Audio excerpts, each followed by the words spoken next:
Vizag steel plant భద్రతపై కేంద్రం కీలక నిర్ణయం తీసుకుంది. స్టీల్ ప్లాంట్ లో విధులు నిర్వహిస్తున్న సిఐఎస్ఎఫ్ సిబ్బందిని పూర్తిగా వెనక్కి తీసుకోవాలని కేంద్ర హోంశాఖ ఆదేశాలు జారీ చేసింది.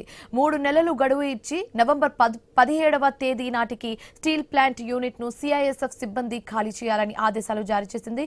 దీంతో స్టీల్ ప్లాంట్ భద్రతపై కేంద్రం తదుపరి నిర్ణయాలపై కొత్త అనుమానాలు వ్యక్తమవుతున్నాయి. 2024 వరకు విశాఖ స్టీల్ ప్లాంట్ లో సుమారు 1500 మంది వరకు సిఐఎస్ఎఫ్ సిబ్బంది విధులు నిర్వహించేవారు. ఆ తర్వాత దశలవారీగా బలగాలను ఉపసంహరిస్తూ వచ్చారు. ప్రస్తుతం సుమారు 350 మంది సెక్యూరిటీ సిబ్బంది, 120 మంది ఫైర్ సేఫ్టీ సిబ్బంది డ్యూటీలో ఉన్నారు. ఇప్పుడు మిగిలిన సిబ్బందిని కూడా వెనక్కి తీసుకోవాలని కేంద్రం ఆదేశించడంతో కార్మిక సంఘాలు ఆగ్రహం వ్యక్తం చేస్తున్నాయి. స్టీల్ ప్లాంట్ ప్రైవేటీకరణకు కేంద్రం అడుగులు వేస్తుందనే తమ అనుమానాలకు ఈ నిర్ణయం మరింత బలం చేకూరుస్తుందని కార్మిక నేతలు ఆరోపిస్తున్నారు. అండ్ ఆల్సో సిఐఎస్ఎఫ్ ఉపసంహారం నిర్ణయాన్ని కేంద్రం తక్షణమే వెనక్కి తీసుకోవాలని కార్మిక సంఘాలు డిమాండ్ చేస్తున్నారు. అసలు సిఐఎస్ఎఫ్ ను పూర్తిగా ఎందుకు వెనక్కి తీసుకుంటున్నారు? కేంద్రం తదుపరి కార్యాచరణ ఏంటి అన్నది ఇప్పుడు విశాఖ స్టీల్ ప్లాంట్ వర్గాల్లో హాట్ టాపిక్ గా మారింది. రైట్, ఇదే అంశానికి సంబంధించి కంప్లీట్ డీటెయిల్స్ మా కరెస్పాండెంట్ రాజు అందిస్తారు. Raju, central industrial security force CSF ని వెనక్కి తీసుకోవాలి, వెనక్కి తీసుకోవాలి, సిబ్బంది అందరూ కూడా వెనక్కి వెళ్ళిపోవాలన్నట్టుగా కూడా కేంద్రం నుంచి ఒక లెటర్ అయితే వచ్చినట్టు కనిపిస్తుంది. అయితే స్టీల్ ప్లాంట్ సంఘ నేతలు కూడా దీన్ని వ్యతిరేకిస్తున్నారు. ఈ అంశాన్ని ఎలా చూడొచ్చు అంటారు?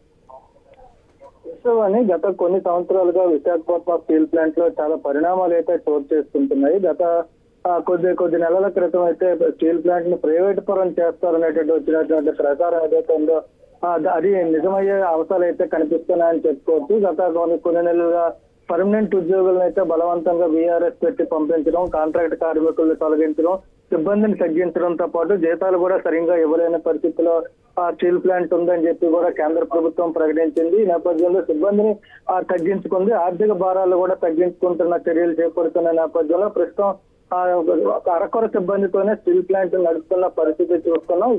ఈ నేపథ్యంలో స్టీల్ ప్లాంట్ ప్రైవేటీకరణ చేయడానికి అడుగులు పడుతున్నాయంటూ కార్మిక సంఘాలు తీవ్ర స్థాయిలో ఆగ్రహాన్ని, ఆందోళనలు, అదేవిధంగా ఉద్యమాలను కూడా చేపట్టడం జరిగింది. అయినప్పటికీ కూడా కేంద్ర ప్రభుత్వం కానీ రాష్ట్ర ప్రభుత్వం కానీ స్టీల్ ప్లాంట్ ప్రైవేట్ పరం చేయము అంటూ కూడా మాటిస్తూ వస్తున్న నేపథ్యంలో తాజాగా చూసుకుంటే ఏదైతే స్టీల్ ప్లాంట్ లో ఉన్నటువంటి సిఐఎస్ఎఫ్ సిబ్బంది, అదేవిధంగా ఫైర్ సేఫ్టీకి సంబంధించినటువంటి సిబ్బందిని కూడా ఇప్పుడు ఉపసంహరించుకోవాలని చెప్పి కూడా హోంశాఖ అయితే నిర్ణయం తీసుకున్నట్టు తెలుస్తుంది. దీనికి సంబంధించి నిన్న సాయంత్రం ఒక సర్క్యులర్ ను కూడా జారీ చేయడం జరిగింది. దీనికి సంబంధించి ఈ సర్క్యులర్ ఆధారంగా కూడా చెన్నైలో ఉన్నటువంటి సిఐఎస్ఎఫ్ ప్రధాన కార్యాలయం నుంచి స్టీల్ ప్లాంట్ కి అయితే ఇప్పటికే ఆ జీవో కూడా సర్క్యులర్ కూడా రావడం జరిగింది. స్టీల్ ప్లాంట్ లో ప్రస్తుతం ఉన్నటువంటి 350 మంది సిఐఎస్ఎఫ్ సెక్యూరిటీ, అదేవిధంగా 120 మంది ఫైర్ సేఫ్టీ సిబ్బందిని కూడా తక్షణమే ఉపసంహరించుకోవాలంటే వెనక్కి పంపించాలని చెప్పి కూడా ఆదేశాలు అయితే ఇచ్చినట్టు తెలుస్తుంది. అయితే వీళ్ళని వెనక్కి తీసుకోవడానికి 3 నెలలు గడువు కూడా ఇచ్చినట్టుగా అయితే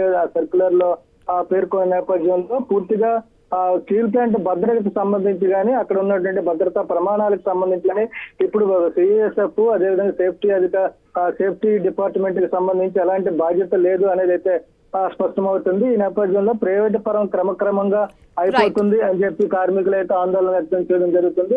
ఇది ఒక కీలక పరిణామంగానే చెప్పుకోవాల్సిన అవసరం అయితే ఉందని చెప్పుకోవచ్చు. Thanks for the updates Raju.